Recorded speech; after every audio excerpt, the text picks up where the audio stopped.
Fala pessoal, que tá falando aqui é o Pedro Estigarribe, é para mais um Leste Conexão! E gente, esse aqui é o Leste Conexão Profissões. Hoje vamos falar sobre alguns assuntos muito importantes, alguns polêmicos. E gente, eu estou me sentindo bem protegido hoje, juridicamente falando, que estou aqui com algumas advogadas que a gente vai falar sobre temas que vocês vão gostar. Estamos aqui também com uma psicóloga que também vai explicar um pouco sobre a questão que a gente vai falar, que é sobre a mulher, né? Como vocês sabem, que é o Leste Conexão. E o Leste Empreendedor é focado no público feminino, mas vamos falar alguns assuntos com relação a direito de família, a direito penal, para auxiliar as mulheres. Tá bom? Então, meninas, vou pedir primeiro para vocês se apresentarem, falarem um pouquinho sobre vocês. E aí depois a gente já começa com algumas perguntas. Pode começar você. Sabe aquele para mim? Bom, meu nome é Juliana Biel, eu sou advogada, sou formada há 11 anos, especialista em direito penal, processo penal, especialista também em imobiliário e direito condominial. Atualmente eu atuo no enfrentamento e prevenção de violência de gênero. Sou advogada e colaboradora do Programa Empoderadas, advogada voluntária do Instituto de Defesa da Mulher Érica Paz, IDEMEP.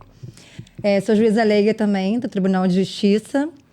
E a gente está aqui para tentar corroborar, tentar trazer mais conhecimento para as mulheres, compreender que a violência doméstica não é culpa da mulher. Infelizmente, ainda é muito uma cultura, né, da nossa sociedade patriarcal. E a gente está aqui para tentar trazer, de uma forma lúdica, a compreensão e esclarecimento sobre os seus direitos. Bom, eu sou Carla Pires Lins, eu sou advogada criminalista há 15 anos. Eu trabalho com a doutora Juliana no Empoderadas, que é um programa do governo do estado do Rio de Janeiro, de prevenção e enfrentamento à violência de gênero. Também sou colunista da revista do Leste, né, falando sobre direito penal, e espero, sinceramente, hoje conseguir trazer conhecimento e esclarecer mais mulheres, porque a gente precisa muito enfrentar e acabar com essa violência que nos assola todos os dias. Eu fiquei aguardando porque eu estou equilibrando a mesa, né? Então, eu me chamo Rafaela Vassu, eu sou psicóloga, também do programa Empoderadas, psicóloga clínica, terapeuta de família e casal. Eu me chamo Thalita, sou advogada especialista em direito de família e hoje estamos aqui para falar um pouco dessa violência que vem cada dia aumentando mais contra a mulher e trazer um pouquinho o direito de maneira, como a doutora Juliana falou, lúdica, um pouco mais leve para a gente levar a informação, porque a informação liberta e impede conflitos. Muito bom, meninas. Meninas, eu queria primeiro buscar um assunto um pouco assim mais histórico, até para a gente poder entender, né? Eu sempre comento isso em alguns eventos, né? Comento isso às vezes, faço alguns vídeos falando que se a gente for olhar no aspecto jurídico, acredito eu que a mulher ela pode, né, empreender. Já não tem nem 70 anos praticamente, né? Se a gente for ver no aspecto jurídico. E durante, assim, séculos e séculos, sempre quem teve vamos dizer que o direito de empreender, de ter negócios, até mesmo de trabalhar. Então, se a gente for pegar lá da parte histórica, a mulher ficava em casa, tomando conta. E aí as coisas começaram. começaram. Porque a mulher era a propriedade, no caso, né? Sim, do homem, isso. do marido ou do pai. Sim, sim. A mulher até 2002 não podia registrar o próprio filho sozinha, né? Até 2002? Até 2002. Isso eu não sabia. Eu sabia da questão do desquite, da questão do divórcio. Quer dizer, o registro é mais recente, né? Eu busquei até uns vídeos da época da década de 70, né? Que tinha lá o pessoal achando um absurdo a questão do divórcio sem ser o desquite, né? Que tinha feito e tal. Se você buscar no YouTube, você vê os vídeos, né? Falando que o pessoal era um absurdo permitir o divórcio e tudo. E aí, se a gente for buscando, né? Então, assim, tem muita coisa que com relação à mulher que é muito novo Sim. E eu acho que a própria mulher, ela não tem consciência, acho que da liberdade que ela tem hoje. Pode ser que eu esteja falando besteira, mas dentro do estudo que eu tenho feito sobre mulheres, né, até o livro que eu estou escrevendo específico sobre a mulher moderna, eu entendo isso. Por quê? Porque não tem nem 70 anos que a mulher ela consegue hoje empreender, que ela tem mais liberdade, como você mesmo falou, que antigamente era considerada uma propriedade, e eu acho que isso de uma forma intrínseca ainda se entende, a própria mulher ainda se entende por dentro, ainda se entende como uma certa propriedade, que não tem tanta liberdade assim, que se incomoda com alguns tipos de situação. No último evento mesmo cheguei e falei assim, quem de vocês que depois de trabalhar chegou em casa e, sei lá, se sentiu culpado de não conseguir cuidar da casa, sendo que o marido tá em casa? Um monte. Eu falei assim, sabe? Só ponderando uma coisa que você falou, Pedro, que você falou que para a mulher entender que hoje ela tem liberdade. Essa liberdade é existente, a gente não pode negar, mas ainda muito mitigada. Não, sim, mas por isso que eu falei por isso que até mesmo para a mulher ainda é difícil ela conseguir entender, e para o homem acho que muito mais, porque eu falei assim, que isso? Liberdade. Não só pessoas dependendo da criação, né, que a gente sabe, então para o homem é muito difícil entender, ainda mais for uma pessoa bem mais velha, né? Se for uma pessoa bem mais de idade, negócio... Entendi. Perdão. Eu entendi o que você quis dizer, porque eu acho que é mais a liberdade do viés jurídico, né? Sim, eu tô falando lembrar que essa igualdade ela só vem em 1988. Sim. Eu costumo falar isso, eu nasci em 1983. Quando eu nasci, eu não sei quando você nasceu, se a gente nasceu ali no mesmo ano, nós não éramos iguais. Né? Então, essa igualdade jurídica ali, ela só surge em 1988. Que foi com a Constituição. Exatamente. Então, dentro desse viés... porque eu tô falando mais no conceito jurídico, tá, gente? Porque eu sei que se a gente for olhar num conceito... No conceito social, ainda não é assim. Então, eu até digo que vocês são a primeira geração de mulheres... Vamos dizer que de mulheres juridicamente livres, né? Então, eu acho que é até difícil. Se for parar para pensar, são a primeira geração, né? Estamos caminhando. Estão caminhando para a primeira... As próximas, acho que as próximas... Mas a liberdade da mulher, nos dias de hoje, inclusive, ainda vem com muita concessão. Muita. Porque quanto mais livre se é... Mais questionada, mais excluída, mais tentativas de te podar são maiores. Então, assim, é uma liberdade que a gente tem que ter uma concessão muito grande. Por exemplo, eu tô falando isso porque, socialmente, uma mulher que tem filho e trabalha, vão perguntar para ela, mas nossa, deixa seu filho com quem? Agora, um homem que trabalha e tem filho, fala, que lindo o seu filho. Por que não pergunta para o homem qual a dificuldade dele trabalhar e com quem que ele deixa o filho?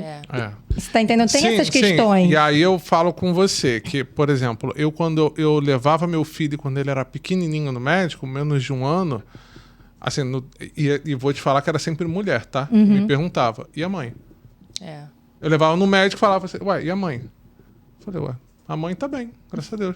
Falei, a mãe eu tô levando. Então, assim, eu acho que... E você vê na internet, não sei o que vocês acham disso, eu vejo que tem muitos canais, inclusive, que tem uma certa luta para voltar ao que era antes. Não sei se vocês já perceberam, né? Tipo, vamos voltar ao tradicionalismo que era antes. Eu falei assim... E a mulher apoiando isso, eu falei assim... É, a luta antifeminista, né? Mas dá vontade... Eu falei, mas vocês sabem como é que era antes? Aí dá vontade de pegar aqueles memes que não são... Assim, que pra você ver que era tão sério o que acontecia, que a gente vê hoje como meme, é aquele do Coronel Josuíno. Já viu? Que a gente, assim, o pessoal leva como meme, mas aquilo ali era É Sim. Era a realidade. Antigamente, o marido agredir a esposa era um direito dele, Sim. né? Tanto Era um que- direito dele. Tanto que tem até um vídeo desse Coronel Josuíno que tem uma hora que ele fala que quando o cara matou, né, a mulher, e todos os coronéis e todo mundo chegou e falou assim, matou mesmo, fez Porque bem mesmo, matou, Era entendeu? visto como um poder disciplinar, E um aí, poder de correção, né? E aí, quando o delegado apareceu lá e chegou e falou assim, então, as leis mudaram, hoje em dia não é mais assim. Não é mais assim o quê? Eu, hein? É a minha honra, né? Sim, exatamente. Vale mais do que tudo. E aí, o podcast é mais com relação a gente poder ter mais essas informações, né? Com a ajuda de vocês, para a mulher ela conseguir entender, sabe? O direito. E eu já tô nesse meio, assim, já tem praticamente 1 ano, e vira e mexe, assim, uma mulher ou outra tenta tirar dúvida comigo, até parte jurídica, assim, que eu não entendo, né? Por isso que eu sempre tento levar para a parte de saúde mental, por isso que tem no Leste a parte de saúde mental e a parte jurídica, justamente com as ideias para poder dar mais informações, sabe? E aí são muitas dúvidas de que não tem nem ideia dos direitos, não tem ideia do que fazer, às vezes emocionalmente não consegue sair dessa situação e financeiramente tá bem financeiramente, mas não consegue sair disso. E às vezes financeiramente não tá bem, mas também não sabe dos direitos que ela tem com relação a poder sair disso, sabe? Por isso que, para os casos de violência doméstica, a gente sempre orienta a ter um acompanhamento de uma equipe multidisciplinar. Uma advogada, uma psicóloga, uma assistente social. Porque muitas mulheres, às vezes, não saem do ciclo de violência por essa dependência financeira. Mas hoje, nós temos alguns direitos assistenciais que permitem essa mulher sair. Como o auxílio aluguel para mulheres vítimas de violência doméstica. O LOAS, durante um tempo, caso ela precise se afastar do trabalho e não consiga... E o que seria esse LOAS e o que seria esse auxílio aluguel? Então, o auxílio aluguel, vamos supor, a mulher e o marido, o agressor dela, tinham uma residência que não era própria, né? Ainda que consiga o afastamento do lar, vamos supor, o contrato de aluguel está no nome dele, ele rescinde. Para onde que ela vai? Ela não tem para onde ir. Então, ela pode requerer um auxílio aluguel, que geralmente dura em torno de 6 meses. Na cidade de Niterói, já tem esse auxílio aluguel. Não é em todo o município. Não é em todo o município. Infelizmente, não. Em que ela consegue um subsídio durante 6 meses para poder conseguir ter uma moradia, tá? E em contrapartida, em conjunto com esse auxílio aluguel, caso ela não tenha renda ou caso ela trabalhe e precisa se afastar do trabalho por decorrência da violência e ela não conseguir nenhum benefício pelo INSS, ela também tem direito ao LOAS, né? Que é o BPC, que falam também. Então, e o que seria esse LOAS? É um auxílio de um salário mínimo por mês, durante um certo prazo também, tá? Mas, de qualquer forma, se foi uma mulher que dependia financeiramente, que abriu mão da vida dela profissional para cuidar da família, cuidar do lar, ela também consegue, no juizado de violência doméstica, uma pensão provisória. Que depois ela vai requerer essa pensão, a depender do caso, podendo ser vitalícia, na vara de família. Entendi. Isso no caso do... Da vítima. A vítima, ela consegue esse auxílio de quem? Do agressor, se for, do agressor. Marido, cônjuge, né? A Sim. pessoa que ela depende financeiramente, ou até um pai. Entendi. E as dificuldades, às vezes, por exemplo, eu vejo...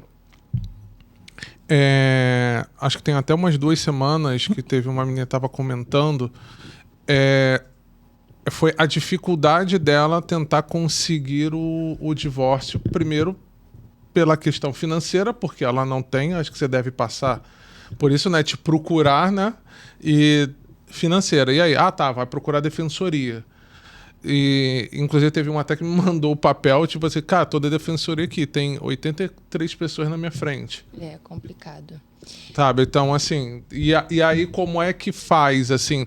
Ou é defensoria ou procura um particular. No caso do não tem nenhum recurso, de repente, não sei, alguma ação social que possa fazer com que ou só tem que, assim, fazer com que ela consiga essa ajuda, ou é só pela defensoria caso ela não tenha recurso financeiro? Existem uns núcleos de prática jurídica nas faculdades, tá? Inclusive na que eu estudei, na La Salle, em Niterói, a gente tem lá tem um núcleo de prática jurídica que eles atendem.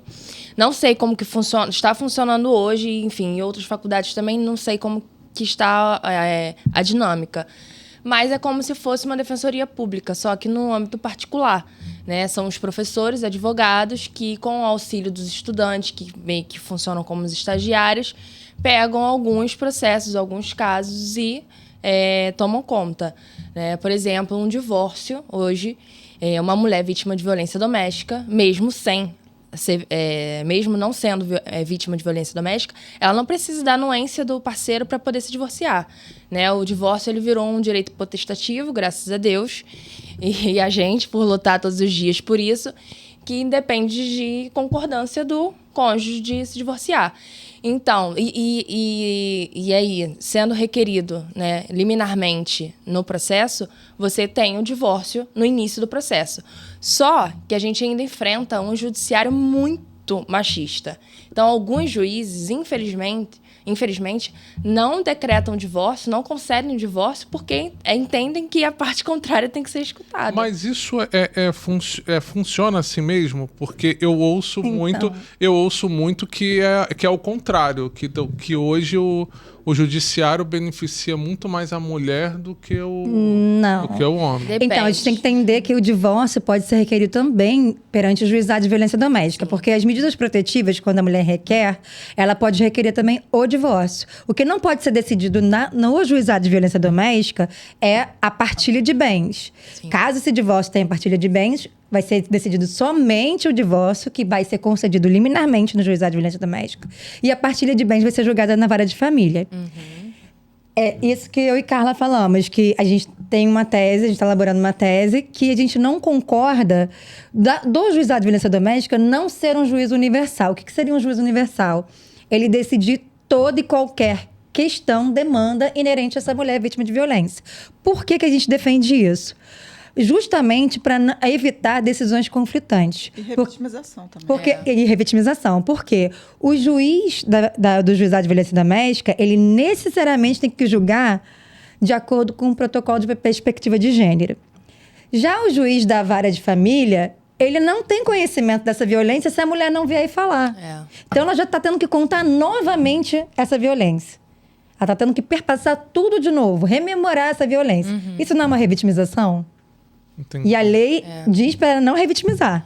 Fora os casos que tramitam em paralelo, né? No juizado de violência doméstica e na vara de família. Que na vara de família eles agendam audiência, conciliação, mediação. E tem uma medida protetiva. E tem uma medida protetiva. As partes não podem ter contato. Nem presencialmente, nem online, né? Tem uma medida protetiva ali. E a gente tem que chegar antes na audiência para falar para o juiz, olha, tem uma medida protetiva aqui, porque você peticiona, às vezes não é visto. Tem a medida protetiva aqui, ela não pode estar perto. Aí, em casos meus particulares, né, clientes meus, a assistida tem que ficar no gabinete do juiz, fazer audiência. Como é que uma vítima vai conseguir mediar ou conciliar com seu agressor? Não tem como.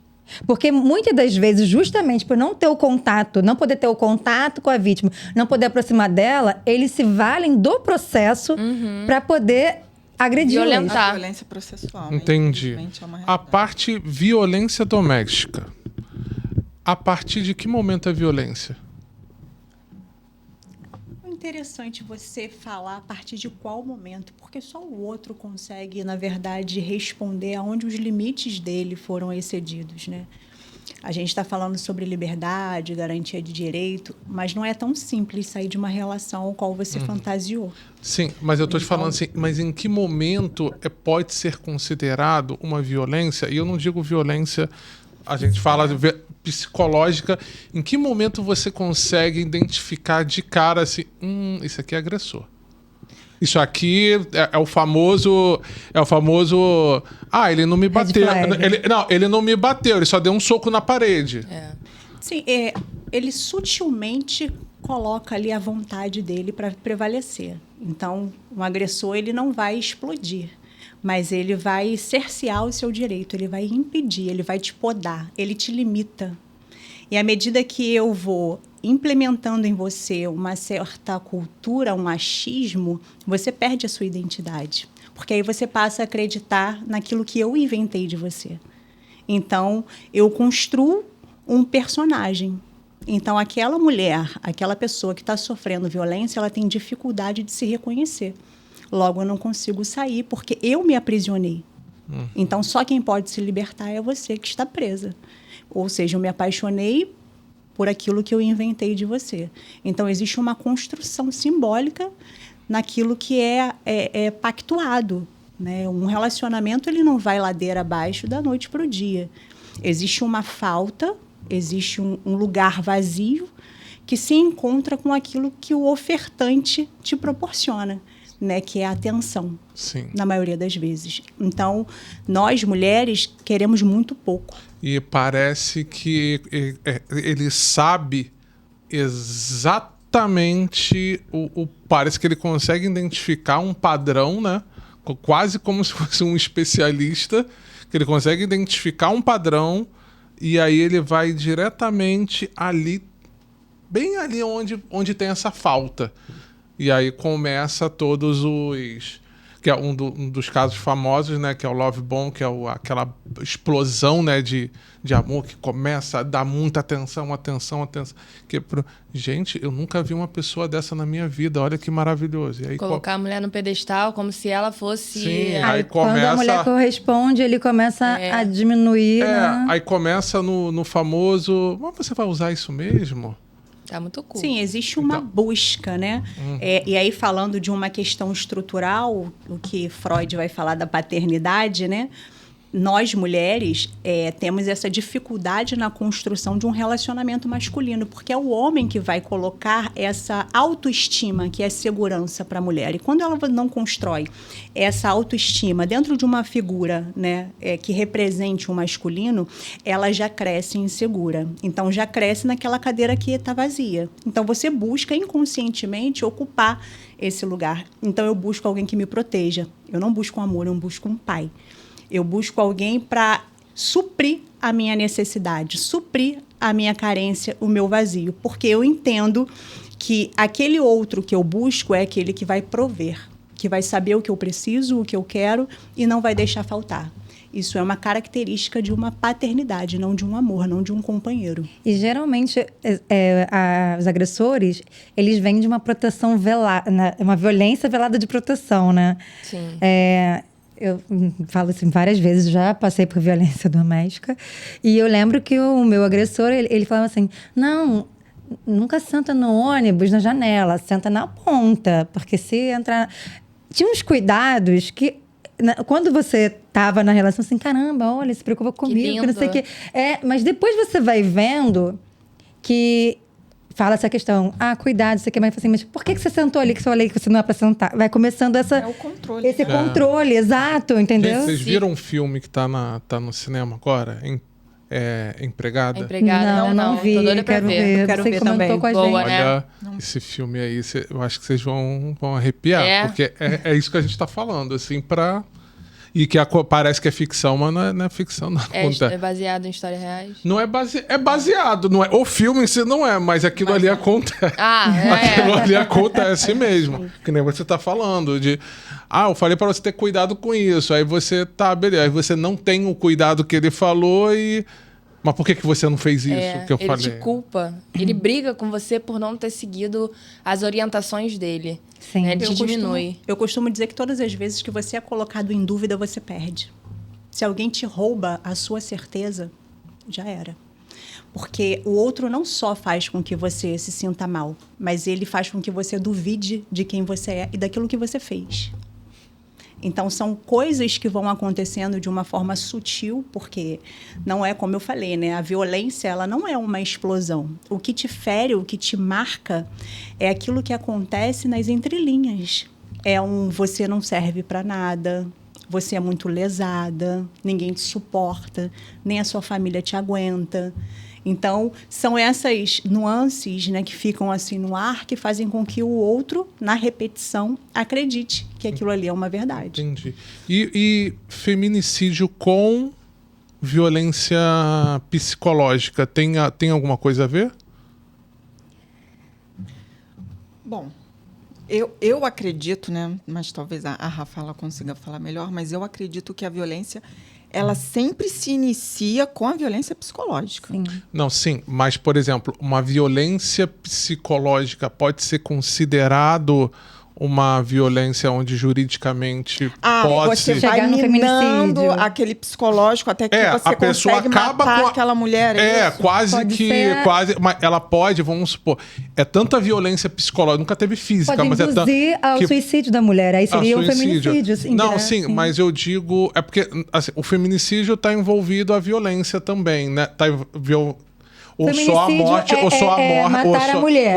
ou só a morte mesmo. Não, pode ser tentado. Pode ser tentado. Isso. Sim. Mas eu tô dizendo assim, ao ponto de ter tanta violência psicológica, Sim. ao ponto dela tentar alguma coisa com ela que depois... Não sei se vocês estão conseguindo entender. Que vai ser em decorrência seria dele. o feminicídio por exemplo, indireto, a né? mulher sofreu tanta violência psicológica que ela tentou se matar.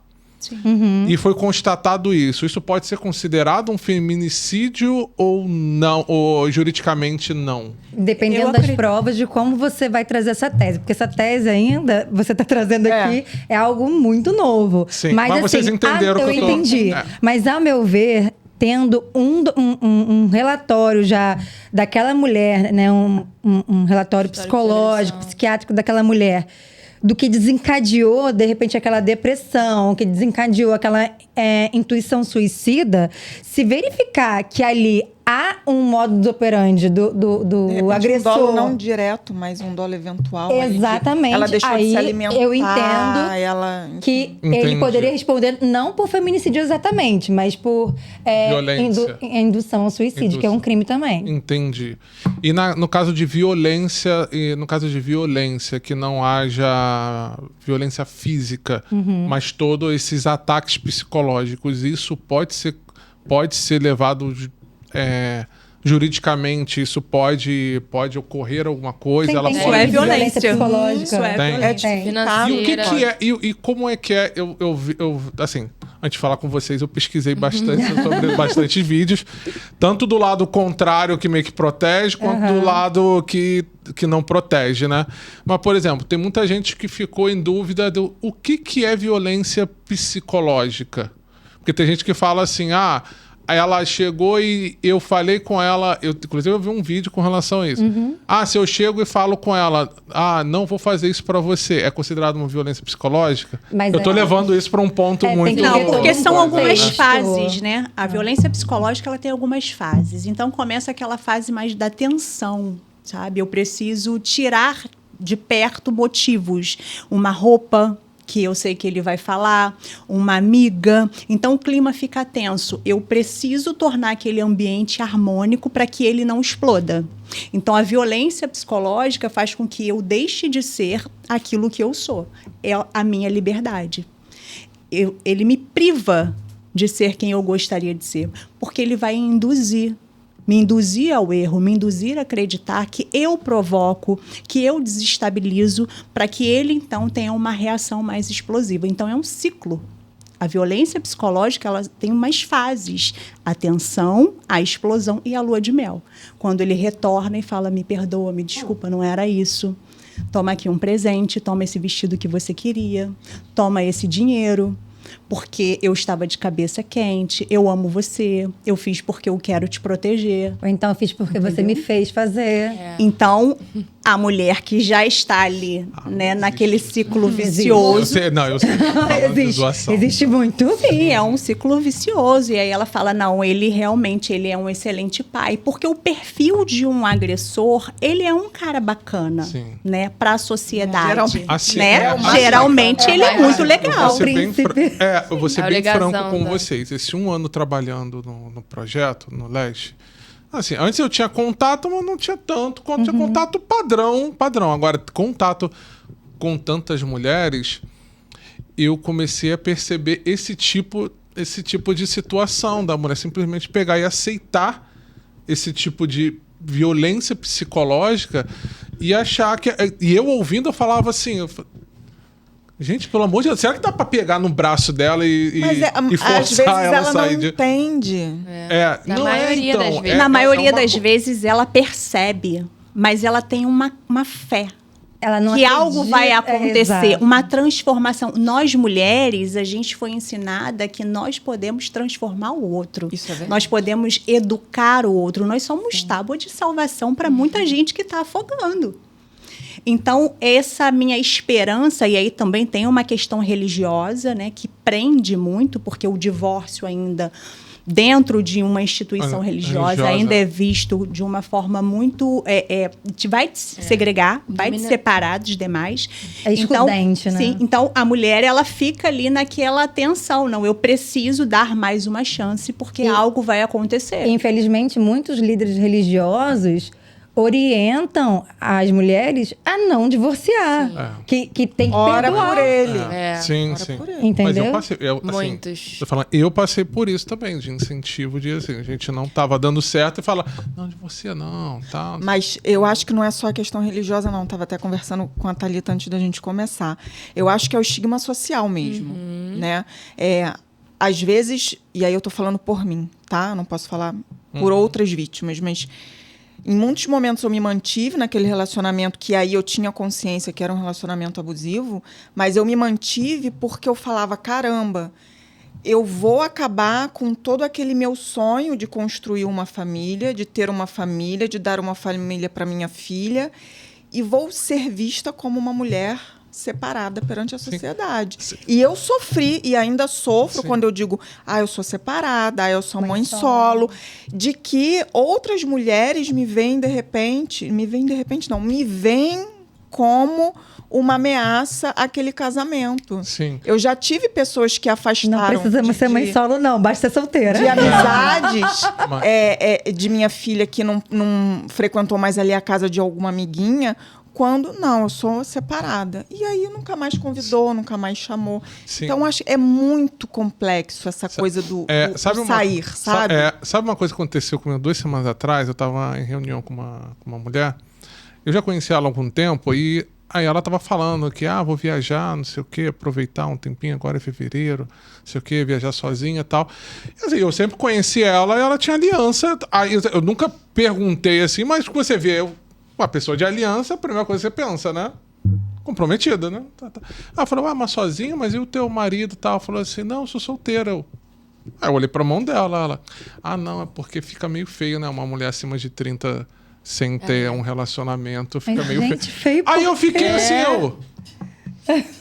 gente, é sério mesmo? Será que é pegadinha? A primeira coisa que eu penso, deve ser pegadinha, deve ter alguma câmera. É muito porque eu não- triste. É a busca pela aceitação, né? Eu preciso estar inserida. Gente, mas é o isso. ponto de usar uma aliança de mentira pra poder passar isso. Então, faça terapia. Né? É por isso que, Procure a assim, doutora eu Rafaela. digo que a gente precisa fazer terapia. Muito. E quando eu digo assim, às vezes a mulher ela tá naquele relacionamento, segura no braço e diz, é porque às vezes ela, hoje na terapia, muitas vezes eu me pego entendendo que o que eu sofri foi uma violência psicológica. Então você vai tomando consciência, né, daquilo. Porque nós estamos falando de sintoma, mas tem uma causa. Se você não trata a causa, você não resolve o problema. Você não cura. Então, à medida que você se escuta, eu costumo dizer que a libertação vem desse movimento. Eu preciso me ouvir. Eu preciso me reconectar comigo. Eu preciso ressignificar os lugares que foram perdidos, ou seja, ressignificar é dar um novo sentido por aquilo que foi me tirado.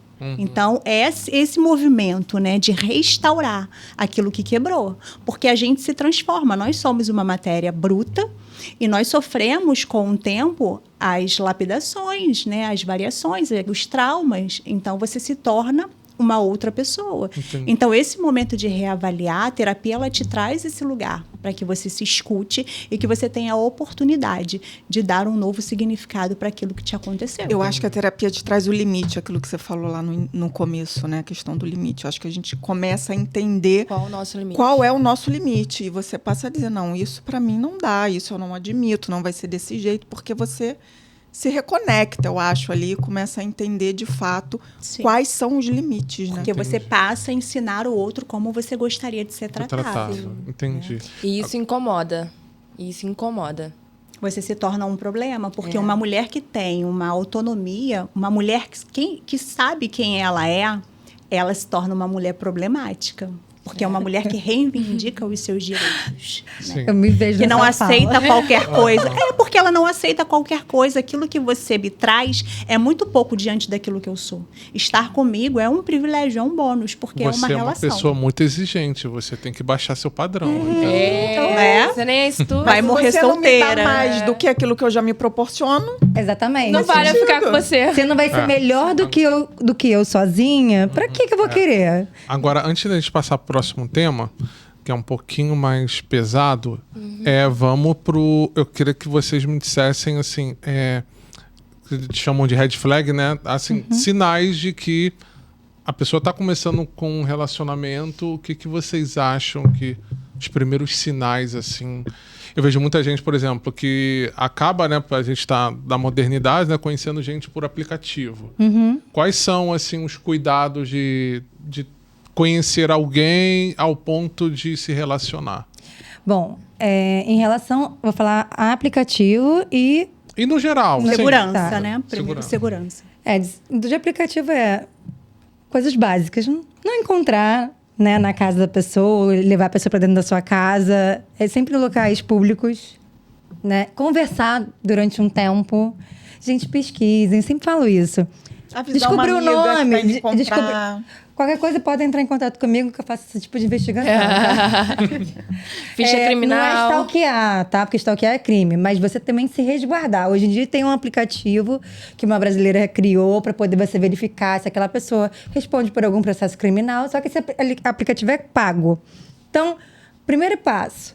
Bota o nome no Google. Ah, não tem o nome do fulano. Mas você tem o celular, com certeza eles trocaram. Joga no Pix. Vê o nome completo. Joga no Google. Jus Brasil. Você vai ver se tem algum processo.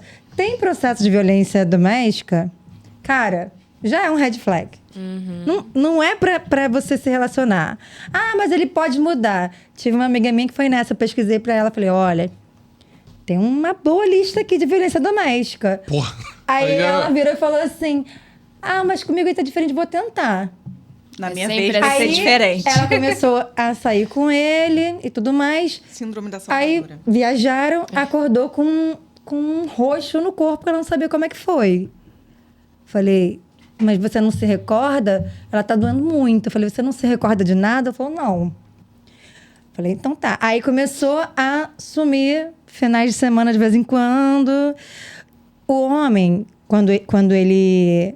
Você vê que ele não quer nada com essa mulher, que ele tá querendo usá-la de alguma forma, é sempre o tempo dele. Nunca é o tempo do casal ou da mulher.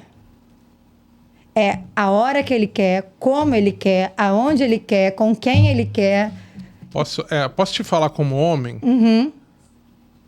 No primeiro encontro, o cara já sabe se ele vai querer alguma coisa séria ou Eu não. já vi o homem falando isso já. No primeiro encontro, tá? Ah, não sei o que. Ele no primeiro encontro, ele bateu o olho. Os primeiros 5 minutos ele já sabe. Essa daqui eu vou namorar, essa daqui eu não vou namorar com ela. Falam que o homem, assim, ele chega 100% para aquela mulher e conforme vai conhecendo, vai perdendo a vontade. A mulher chega 0% e conforme vai conhecendo, vai aumentando as chances. Não é nem chega a 100% não. É Tô mais... brincando. Não, eu sei, mas eu tô te falando que ele chega ali, ele já sabe. Ele só vai ficar um pouco na dele, analisando, sabendo. Mas ele já sabe, ele automaticamente já sabe se ele vai querer alguma coisa ou não. Então, isso de... usou aquela famosa palavra que costuma utilizar para enrolar, né? Que é... tô focando mais no meu trabalho, tô focando nisso. Esses tipos de coisa. Não quer. Não quer. É não tudo quer. mentira. Não, É, não quer, com certeza. Não quer. Com Não quer. certeza. Não quer. Só que o que eu acho engraçado é que às vezes os homens acham que as mulheres querem. É. E elas Às não vezes elas querem também não também. Às vezes acham nada sério com aquele homem. Às vezes não vê aquele homem como um homem pra vida dela. Às vezes ela só quer curtir ali. Porque aí tá a tal liberdade. Por que os homens podem ter essa liberdade e as mulheres não? Os homens não pensam isso, porque eles acham que as mulheres querem construir famílias. Sim. É aquele negócio, vamos casar e ter filhos. É. Não é assim.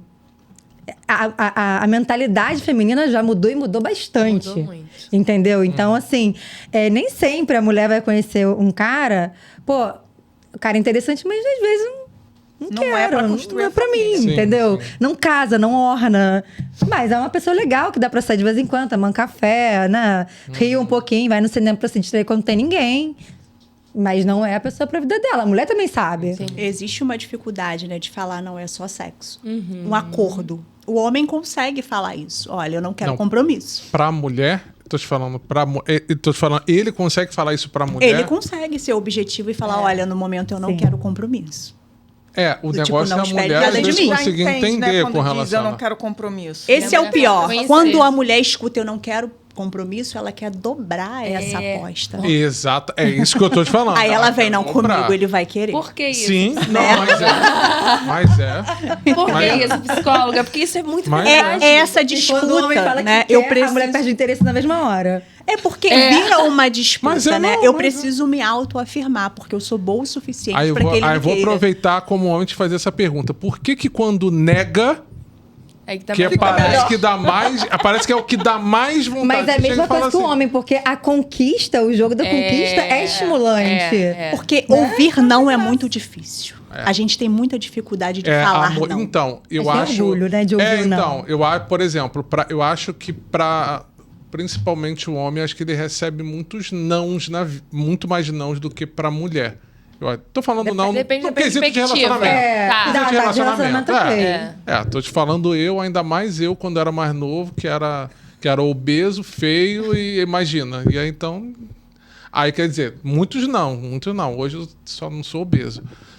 Mas Mas continua ganhando não. Não, exatamente. Aí, por isso que eu tô acostumado. E aí, o que eu tô te falando, então, assim, eu acho que às vezes o não acho que é um pouquinho ainda pesado, né? Porque acho que a primeira coisa que pensam mas o que Por que aconteceu? não? Por que não? que não? Mas o homem também, quando recebe não, nossa, dói na... Dói, é. Quando ele quis muito ali, aquilo ali... Mas a mulher também. A mulher, quando quis muito e o cara desdenhou, depois, quando ela... Assim, Vira a página. Vira a página, arruma outra pessoa, o cara vem atrás. Nossa, pra mim, CPF cancelado. Não existe, não tem essa. Eu já cheguei Dá ao nojo. ponto... Ai, gente, Ó. vou ter que contar uma coisa mesmo. Eu cheguei ao ponto de fingir que eu não conhecia a pessoa. E a minha amiga falou assim, Juliana, sua cara nem treme, você nem pisca o olho. Falei, pra mim... Porque o pisciano é assim, gente. Uma vez morto, não ressuscita. Demora. Eu sou pisciana também. Demora pra Menina, morrer. Mas eu sou assim Mas também, quando gente. morre- Mas Eu quando um morre, peixe já era. Não tem ressurreição. Agora, menina, vamos pro próximo tema. Quando fala um tema pesado, é quando envolve filhos. Tá. Aí complica mais. E aí? E quando nisso tudo tem filhos envolvidos? Primeiro, a mulher tem que compreender que manter uma família desestabilizada não é o melhor para uma criança. Não. Né? Porque a criança que cresce num ambiente hostil, violento, né? Tumultuado, digamos assim, a gente está exemplificando. Porque se perguntar para cada um aqui, a sua infância influenciou o adulto que você é hoje? É claro que sim. Então, a infância dessa criança, o que ela está vendo na infância, vai influenciar o adulto que ela é. Não estou querendo dizer que o seu filho está vendo você agredindo sua mulher, ele vai se tornar um agressor também. Não, mas ele vai ter dificuldade de relacionamento justamente por conta dos traumas que viu Sim. lá atrás. A primeira mulher tem que entender isso. Segundo, a violência praticada contra a mulher na frente de filho, na verdade, de ascendente ou descendente, é motivo para majorar a pena daquele crime, do agressor, e também é motivo para conseguir tirar a guarda compartilhada e para a guarda unilateral. Qual a diferença de guarda compartilhada e guarda unilateral? Na guarda compartilhada, que todo mundo acha assim, fica 15 dias na minha casa, 15 dias na casa. Não tem nada a ver, isso aí é guarda alternada. Guarda compartilhada é quando os pais podem, em conjunto, ter a responsabilidade de decidir sobre os atos civis da vida daquela criança. Já a guarda unilateral, só um único genitor vai decidir sobre a vida daquela criança. O outro vai poder visitar e tudo mais. Só que na violência doméstica, você pode conseguir a suspensão da visitação, a depender da violência que foi feita e como foi feita na frente dessa criança, ou então a visitação assistida. O que seria a visitação assistida? Esse pai poder visitar essa criança, mas diante a presença de algum guardião, digamos assim, que pode ser um parente, pode ser alguém nomeado pelo juízo. Então, ele não vai ter aquela liberdade, aquela intimidade, aquela privacidade com aquela criança. Entendi. Vai ser em local público, normalmente. Sim. E assim, depende também do familiar. Porque dependendo, se for pai e mãe, eles também, o agressor também fica proibido de ter contato, né? Porque são pessoas diretas. Então, isso passa por uma avaliação do juiz, né? Do juízo, que hoje a gente chama. Então, o juiz ele tem que aprovar que aquela pessoa faça a intermediação entre o agressor, no caso, o pai da criança, e o filho, né? Entendi. E qual, assim, as situações, assim, mais delicadas que você vê dentro ali quando vai divorciar, quando tem violência e quando tem filho no meio? Eu acho que é mais a parte emocional, sabe? É envolver a criança toda num litígio, numa briga de adultos que a criança não deveria participar. E geralmente um apêndice dessa violência é a alienação parental. Sim, muito. Então, Agora, aproveitando, o que é... Eu já ouvi muito essa pergunta que as pessoas não entendem. O que é violência? Alienação parental. Alienação parental. É você moldar ali o entendimento da criança. Um conceito. Né? Um conceito ali. Comportamento. É você denegrir a imagem do pai ou da mãe ou dos avós, enfim, da pessoa ali responsável pela criança para a criança. Um exemplo, a criança está exemplo. com a cabeça em informação, o cérebro em informação. Né? Então você vira e fala assim: olha, fulano, o seu pai, ele é isso, isso, isso, aquilo. Só que coisas ruins. Seu pai não veio, a autoridade seu pai do outro pode- genitor, né? Vamos supor, a criança ficou os 15 dias na casa da mãe e a mãe falou assim: olha, você tá de castigo, você não pode usar o celular porque você fez isso, isso, isso. Chegar na casa do pai, virar pro pai e falar assim: não posso usar o celular porque... Ih, não tem nada disso não, sua mãe é doida.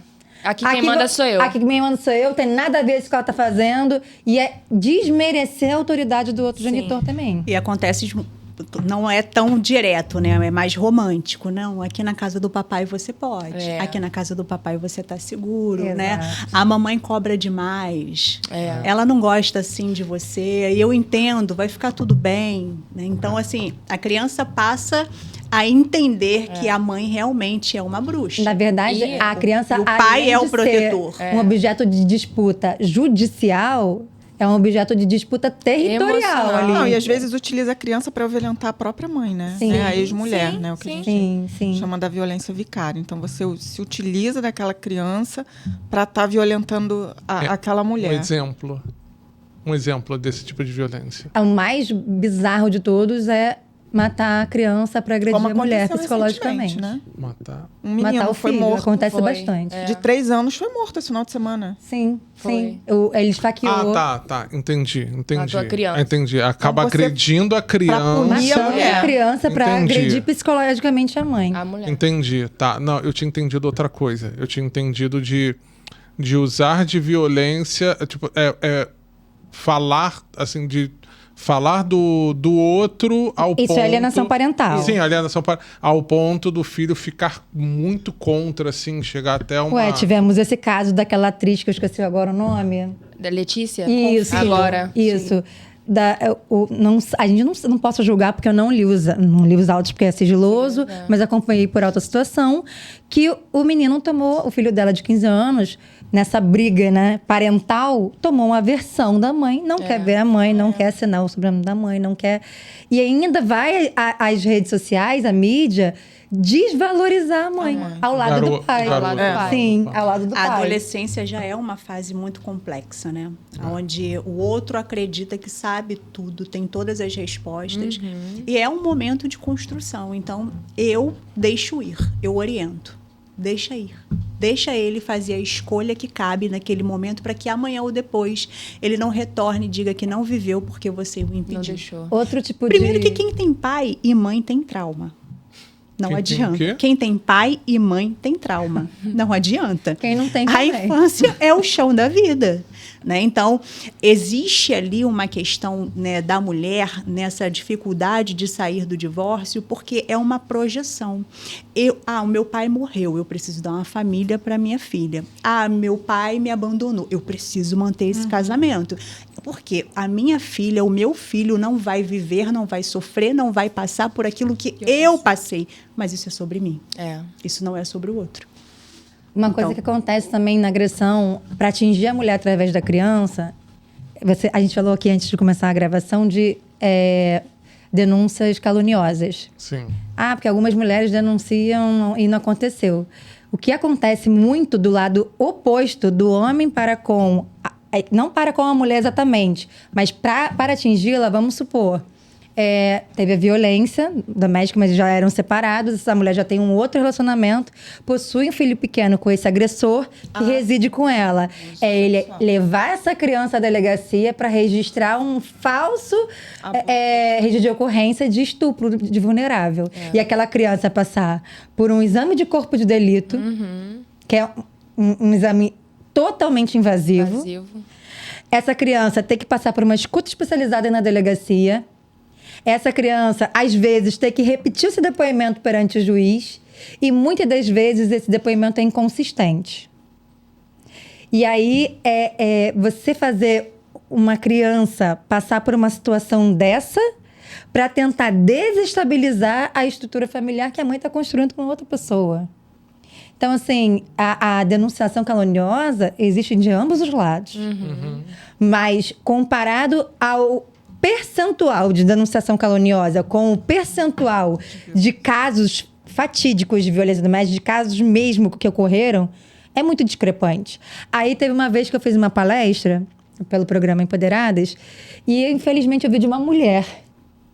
Falou assim, eu não concordo com a Lei Maria da Penha, porque muito homem vai preso sem ter feito nada. É um absurdo. Ele faz o quê? Eu falei, contrata um bom advogado que vai demonstrar que não tem provas e vai soltar ele.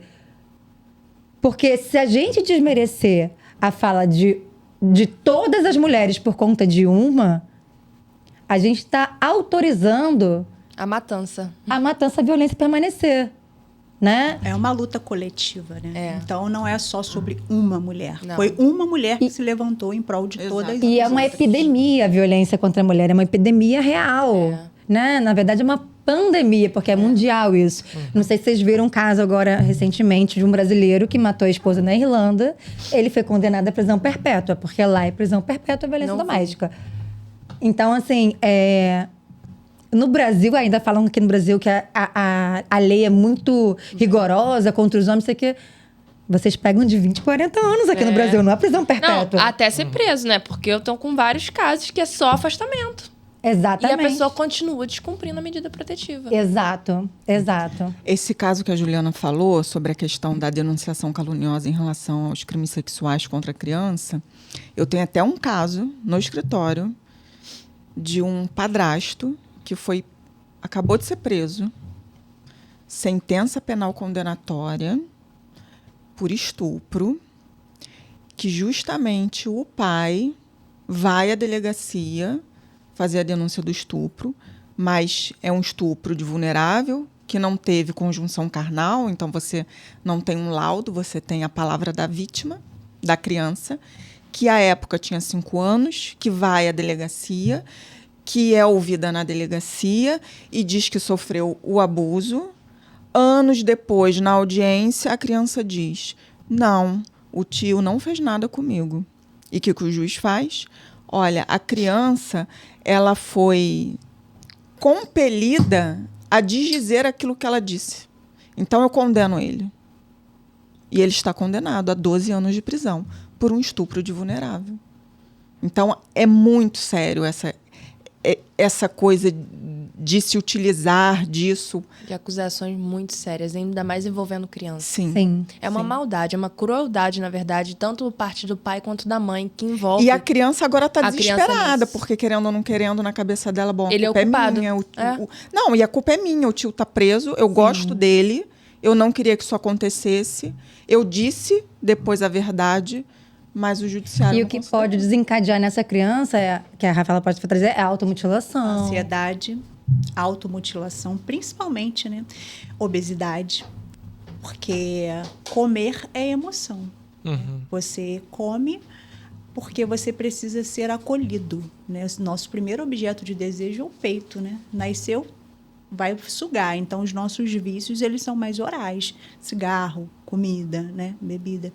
E enquanto essa criança ela vai crescendo, ela vai se colocando sempre numa posição de desmerecimento, né? Eu não sou capaz e eu tenho sempre uma conta a pagar. E essa conta ela não vai fechar nunca, né? Quando você para ouvir uma criança ou um adolescente, a vida acabou. Então, ela está sempre se punindo, ela está sempre praticando algo contra ela mesma. Por quê? Ela não foi acolhida, ela não foi abraçada. Né? Então, essa criança ela foi negligenciada logo. É um adolescente, um adulto completamente adoecido. Que é o que, infelizmente, a gente vê, né? Sim. Muitos. E aí eu já vi muitos conselheiros, não só conselheiros de relacionamentos, conselheiros espirituais, conselheiros... E que falam que antigamente, quando não tinha autorização para o divórcio, as crianças não tinham traumas. Pra gente ver... pra gente ver. Ver na época do seu bisavô se tinha isso. Um lar É porque conflituoso, ele é pior do que Muito. você separar esses pares, né? Porque você vai crescer ali se sentindo culpado por aquilo ali estar acontecendo, porque você não consegue resolver e na maioria das vezes você fica no meio daquela tensão. Eu não sei se vocês lembram desse filme que na época eu não sabia porque eu era criança, né? Depois que eu fui pesquisar mais sobre esse filme, foi ano passado, inclusive, que foi uma polêmica muito grande esse filme na época, que eu acho que muita gente não sabe que foi polêmica, que é Uma Babá Quase Perfeita. Ah, sim. Que na época eles colocaram a questão do divórcio como necessário e no final ele explica que cada família e tudo. E aí era no iniciozinho da década de 90, acho que foi de 1992.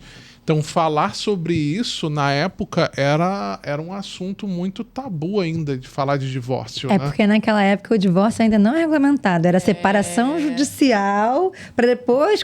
Você ter noção como é que era a nossa lei antes de 2002, era o seguinte, o casal queria se separar. Ele primeiro tinha que dar entrada numa separação judicial, esperar um trânsito de um prazo de 2 anos para convolar em divórcio. Ou seja, para você ter certeza que é isso que você quer. 2 anos.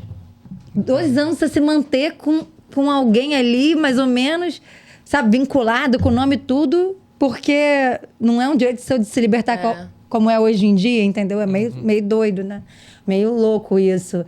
E por que... Já reparou que nas nossas leis, por que a família, a qualquer custo, é mais importante que a liberdade individual do ser humano e a dignidade da pessoa humana? E por que os bens, o patrimônio é mais importante que a vida e a dignidade eu acho que isso é uma questão muito brasileira essa cultura de que a família acima de tudo. Não é só brasileira, Porque, não. Não, tô te falando muito brasileira, por quê? Porque se você for ler e for ver a Constituição americana, os direitos individuais, ele tá acima de qualquer coisa. Mas aí a gente vai entrar em Não, eu sei, diferentes. Tem eu a sei, common law, mas civil law e... Sim, mas eu tô te falando pra você ver a diferença que lá, tipo, acima de qualquer coisa é o seu tem que ser o seu direito individual. Até mesmo as pessoas, assim, se você for ver alguns filmes, você vai reparar que se fala muito do direito individual, independente de se casado ou não. Aqui, eu acho que nos países mais emergentes como o nosso, tem uma questão muito... Eu acho que é por ser mais religioso também, né? Talvez. Acho que tem muito essa questão. Tem que ter família. Se você tem acima de 30 anos, há 40 anos, você é solteiro, alguma coisa errada com você. Mas já ouvi várias vezes. Mas eu já ouvi várias vezes. Você não tem família? Tenho. Sim, não. Também. Eu, minha filha... E se fosse eu e um gato, seria. Gente, eu e o meu gato é a minha família. Gente, e os ascendentes deixam de ser família depois que você faz 30? Gente, esses dias da minha família, a semana passada mesmo, eu ouvi e falei assim, Pedro, você virou gay? Virou. Aí falou assim, virou gay? Eu falei assim, por quê? Não, porque eu já tô mais de um ano vendo você sem relacionamento. Ué? Poxa, E detalhe, se eu virei gay, relacionamento, se eu tô solteiro, não... Sabe, não tem nem sentido. Não tem nem sentido. Porque os homossexuais não podem namorar, né? Então... como se não tivesse. Como que não podem vira? Eu fico casar, pensando não... como que vira. Você acordou no dia Depois como que eu vou desvirar? Sim, mas vocês entendem? Essa cobrança, a ignorância. né? Se a Sociedade. opção sexual fosse de fato uma escolha, você acha que a pessoa ia Mas escolher você tem- justamente ser homossexual e ser agredido por uma sociedade, mas né? mas você vê pela questão da família. Tipo, você tem que ter uma família. Dá um jeito aí. Mas se Mas arruma olha com só, alguém. na Mas minha são várias família, não a escalas, família né? inteira, mas uma parte da minha família, eu sei que me vê como uma problemática. 40 anos, não... Gente, eu gosto muito da minha liberdade, eu gosto não da satisfação. Mas essa eu gosto de acordar a hora que eu quero fazer o que eu quero. social, muitas das vezes mantém uma mulher dentro de um relacionamento abusivo, Sim. porque ela vai estar Sim, acabando com a sim. tão desejada família. Porque são Muitas muitos vezes. marcos, né? Você casa, você precisa engravidar, né? Você engravidou São e agora o que etapas, é. né? Sim. E o segundo, porque um filho só não tem como, né? filho Um único. filho não dá certo. Enfim, são muitos marcos, né? Então, é o que eu sempre falo, né? Não existe uma receita de bolo. Existe aquilo que você se predispõe a fazer, aquilo que faz sentido para você. Sim. E por isso que eu falei no início daqui do podcast da liberdade mitigada. Porque essa questão de, casado, filho, isso aqui... Você ouve, é mulher que ouve. Homem de 40 anos, solteiro... Tudo bem se a família te questionou, mas vamos supor... você vê, assim, os caras, mamãe solteira... ele tá focado na carreira, ele é... Tá viajando o mundo. Tá viajando o mundo, pegando todo mundo, garotão, que não sei o quê. E a mulher não, ela lá, encalhada, acabada. Gente, é umas coisas... Não, porque o homem virar e falar que mulher acima... Não é nem mais de 30. Acima de 28 anos não serve mais pra casar. Ai, gente. Me desculpa. Isso aí é um discurso pra poder validar a pedofilia. Porque eu fui muito julgada na internet quando eu coloquei esse comentário numa publicação. Mas se com 28 é pra casar, em que momento ele tá interessado nessa mulher? Com qual idade? E quantos anos ele tem? Sim. Né? Eu vi um caso, um vídeo de uma mulher na internet que ela falou assim... Ela tem uma bebê com o marido Eu vi e isso. pediu para o marido trocar a fralda da criança. Surreal. E o marido virou e falou assim, acho melhor não trocar. Aí ela falou, por quê? Porque eu tenho medo de não me controlar. Gente. Então, assim, você entende que essa Sim. fala de que mulher acima de 28 anos não serve mais para casar, para mim, é uma fala para poder validar a pedofilia. Menina, já passamos. Pesou, né? Não, é por causa do tempo. É por causa do tempo. Você não queria pesar? Falamos só- Pesou. Não, eu acho ótimo. Se a gente tivesse mais tempo, a gente falava mesmo. Marcar o próximo. Marcar para a próxima. Eu gosto muito de assuntos polêmicos. Mas, meninas, muito obrigado, tá, pela participação de vocês. E, gente, se vocês querem mais temas assim, mais temas não só informativos, que é muito bom a gente saber, é só deixar nos comentários, tá bom? E até a próxima.